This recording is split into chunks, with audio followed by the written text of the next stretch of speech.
નમસ્કાર, હું doctor Kamalamani Rao, associate professor A K. Doshi Mahila college, Jamnagar. આજે આપણે TYBSc home science, general home સાયન્સનો સેમિસ્ટર 5 વિષય છે microbiology.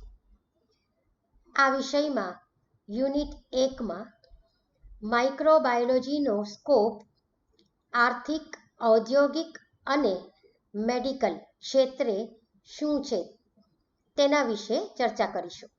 Scope of microbiology, economic, industrial and medical field. કેટલાક સજીવોને બાદ કરતા મોટાભાગના સજીવો માનવજાતને ઉપયોગી છે. બધા સૂક્ષ્મજીવો નુકસાનકારક રોગજન્ય હોતા નથી. કેટલાક સૂક્ષ્મજીવો માનવજાતને ઉપયોગી હોય છે. માઇક્રોબાયોલોજીનો સ્કોપ વિવિધ ક્ષેત્રમાં જોવા મળે છે. આ વિવિધ ક્ષેત્રો કયા છે તેના વિશે એક ઝલક લઈએ.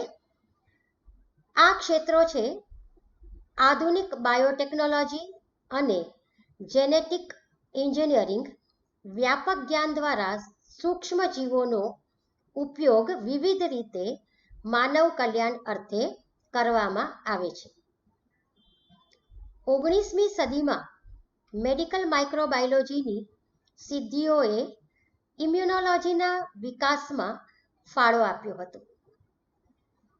ઘરગથ્થુ ઉત્પાદનોમાં સૂક્ષ્મજીવોનો ઉપયોગ થાય છે.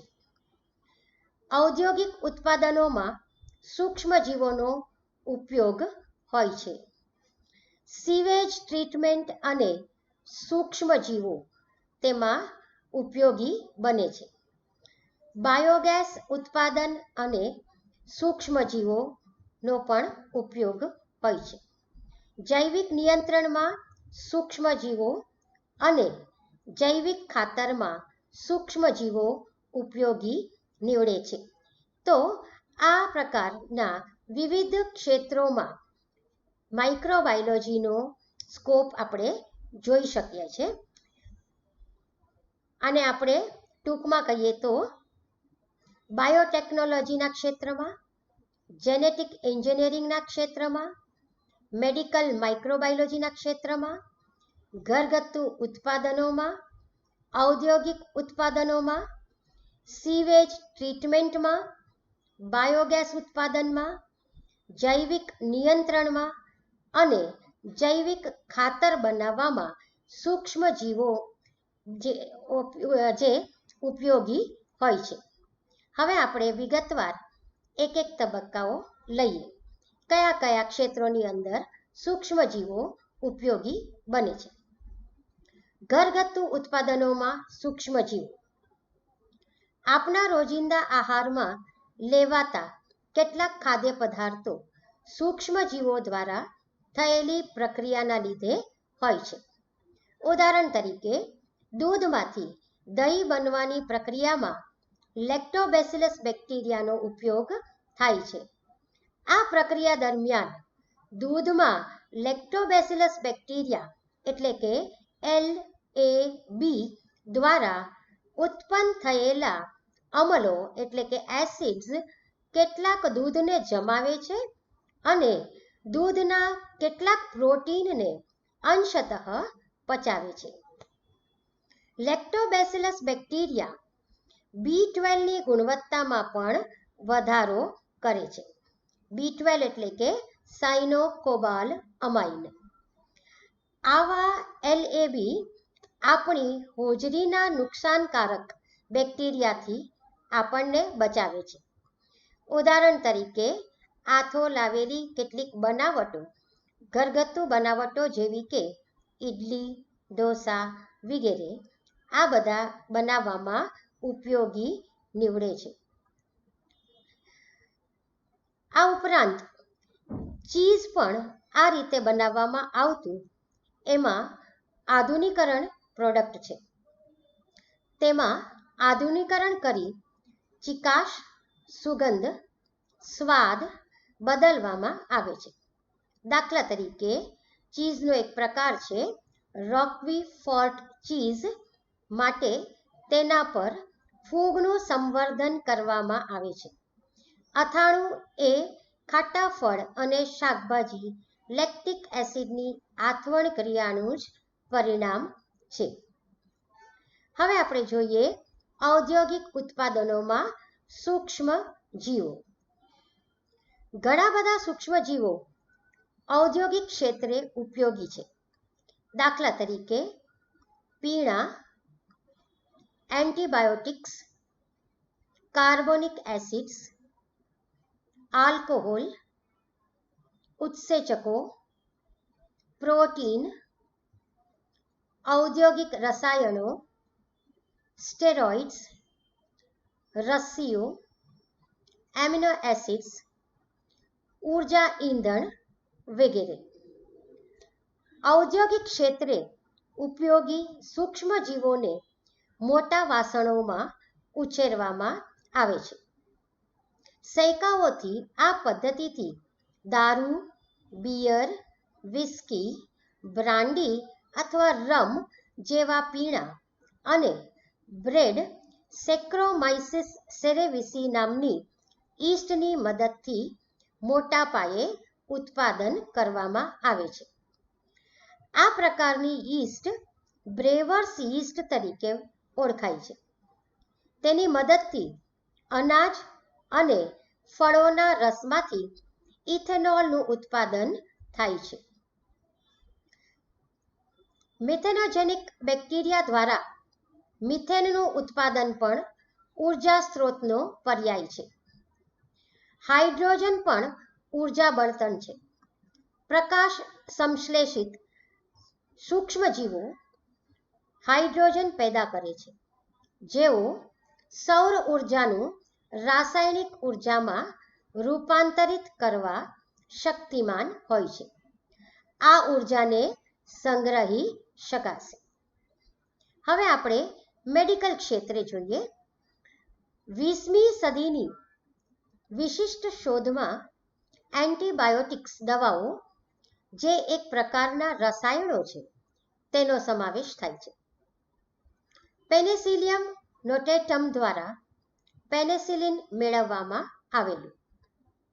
રોગો જેવા કે પ્લેગ, કાળી ખાંસી એટલે કે વુફિંગ કફ, ડિપ્થેરિયા, કુષ્ઠરોગ એટલે લેપ્રસી જેવા જીવલેણ રોગોની અન્ય એન્ટીબાયોટિક્સ શોધાઈ.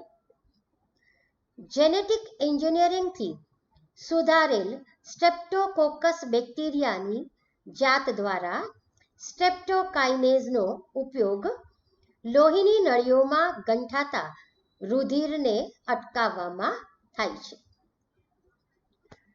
અન્ય ઉત્પાદનોમાં મહત્વના કાર્બોનિક એસિડ્સ પણ આવા અન્ય સૂક્ષ્મજીવો દ્વારા જ મેળવાય છે. દાખલા તરીકે એસ્પરજિલિયસ નાઇજર નામની ફૂગ દ્વારા સાઇટ્રિક એસિડ, ક્લોસ્ટ્રિડિયમ બોચ્યુલિનમ બેક્ટેરિયા દ્વારા બ્યુટરિક એસિડ અને લેક્ટોબેસિલસ દ્વારા લેક્ટિક એસિડનું ઉત્પાદન મોટા પાયે થાય છે. કેટલાક એમિનો એસિડ ઉત્પાદન પણ આ રીતે થાય છે. ઉદાહરણ તરીકે એલ લાઇસિન એટલે કે લીવો રોટેટરી લાઇસિન. ઉત્સેચકો. ઔદ્યોગિક ક્ષેત્રે ઉત્સેચકો સૂક્ષ્મજીવો દ્વારા ઉત્પાદિત કરવામાં આવે છે. મોટે ભાગે ફૂગ દ્વારા. દાખલા તરીકે ગ્લુકોઝ ઓક્સિડેઝ, અમાઇલેઝ, પ્રોટીએઝ, ગ્લુકામાઇલેઝ, રેનિન, લાઇપેઝ, સેલ્યુલેઝ વગેરે. આ બધા ઉત્સેચકો જે છે તે સૂક્ષ્મજીવો દ્વારા ઉત્પાદિત કરવામાં ઔદ્યોગિક ક્ષેત્રે તેનો મહત્વનો ભાગ હોય છે. લાઇપેઝનો ઉપયોગ લોન્ડ્રીમાં તૈલી ડાઘા દૂર કરવા માટે થાય છે. સીવેજ ટ્રીટમેન્ટ અને સૂક્ષ્મજીવો. ગંદા પાણીને શુદ્ધ કરવાની પદ્ધતિને સીવેજ ટ્રીટમેન્ટ તરીકે કહેવાય છે, જેમાં માનવ મળ સહિતનો વાહિત મળ પણ હોય છે. આ પ્રકારના પાણીમાં કાર્બનિક દ્રવ્યો અને સૂક્ષ્મજીવો મોટા પ્રમાણમાં હોય છે, જે પૈકી કેટલાક સજીવો રોગજન્ય હોય છે. આવા પાણીનું વિષમપોષી બેક્ટેરિયા દ્વારા શુદ્ધિકરણની પ્રક્રિયા કર્યા બાદ તેને નદીઓમાં છોડાય છે. આ પ્રકારના શુદ્ધિકરણ પ્લાન્ટ્સ સીવેજ ટ્રીટમેન્ટ પ્લાન્ટ્સ તરીકે ઓળખાય છે. બાયોગેસ ઉત્પાદન અને સૂક્ષ્મજીવો.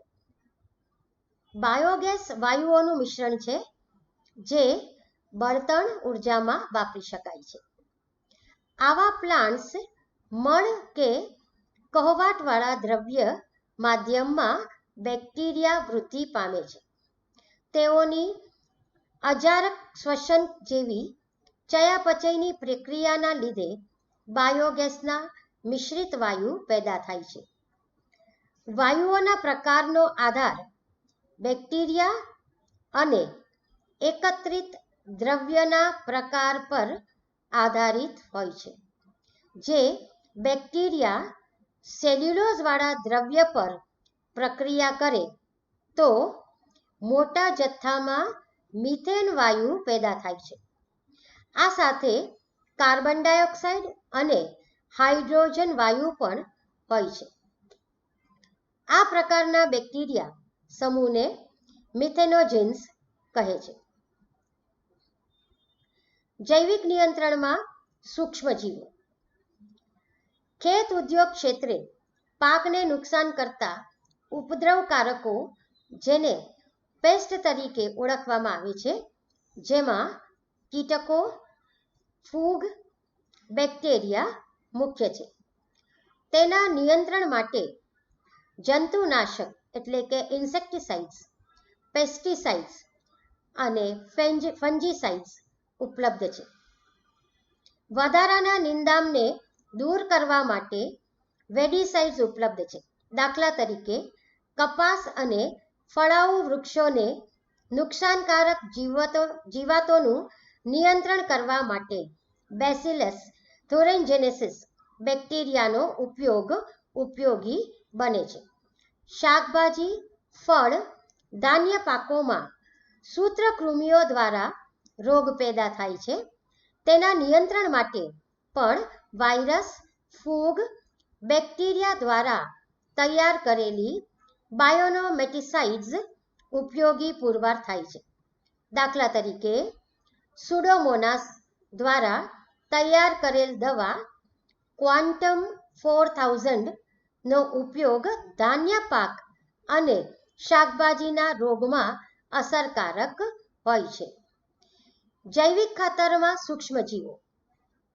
રાસાયણિક ખાતરોના પ્રદૂષણથી બચવા જૈવિક ખાતર અસરદાયક પુરવાર થયા છે. બેક્ટેરિયા, ફૂગ, સાયનોબેક્ટેરિયા જેવા સૂક્ષ્મજીવો મદદગાર છે. દાખલા તરીકે ડાંગરના ખેતરોમાં સાયનોબેક્ટેરિયા જૈવિક ખાતર ઉત્પાદકો તરીકે જાણીતા છે. એ જ રીતે બ્લુ ગ્રીન આલ્ગી પણ જમીનમાં કાર્બનિક દ્રવ્યોનો વધારો કરી આપે છે, જેથી જમીનની ફળદ્રુપતા વધે છે. ટૂંકમાં વાયરસ, બેક્ટેરિયા, ફૂગ, લીલ, પ્રજીવો કે જેઓ નુકસાનકારક છે તેટલા જ માનવ કલ્યાણ માટે ઉપયોગી હોય છે. ઘરગથ્થુ ઉત્પાદન જેવા કે દહીંનું ઉત્પાદન, ઈડલી જેવી આથો લાવેલી બનાવટો, બ્રેડ બનાવવામાં, પીણા વગેરેમાં બેક્ટેરિયા અને ફૂગનો ઉપયોગ થાય છે.